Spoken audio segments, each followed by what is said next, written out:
Macron, 40 ans, est arrivé au pouvoir en promettant de nettoyer la politique et de relancer l'économie de la France. Mais plus d'une année à son mandat est passée et les sondages démontrent que les Français commencent à se tourner contre lui. En septembre, les taux de satisfaction ont atteint leur plus bas niveau depuis son entrée en fonction en mai dernier, chutant à 31%.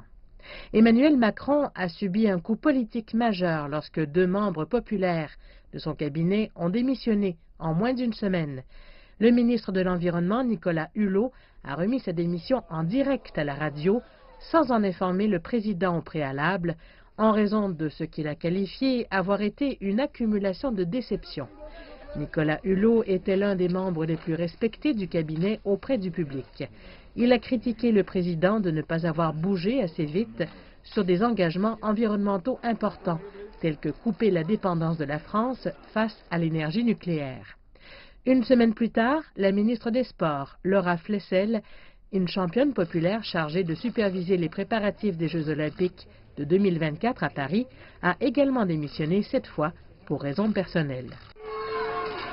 La popularité d'Emmanuel Macron avait déjà été mise à mal par un scandale impliquant l'un de ses principaux collaborateurs à la sécurité. Le garde du corps a été filmé dans les rues de Paris en train de bousculer des manifestants alors qu'il portait un casque de police. Les critiques ont accusé le président et son équipe d'avoir voulu étouffer l'affaire. Ils disent que cela a renforcé l'image de Macron en tant que chef de file distant et méprisant des contrôles officiels. Le dirigeant français a aussi du mal à vendre une réforme fiscale clé alors que les entreprises et le grand public sont confrontés à des changements susceptibles d'avoir un profond impact sur le salaire des électeurs. Sur le plan diplomatique, Emmanuel Macron se bat pour convaincre ses partenaires européens de la nécessité d'une union plus intégrée. L'Europe ne peut plus remettre sa sécurité aux seuls États-Unis. C'est à nous aujourd'hui de prendre nos responsabilités et de garantir la sécurité et donc la souveraineté européenne. Nous devons tirer toutes les conséquences de la fin de la guerre froide.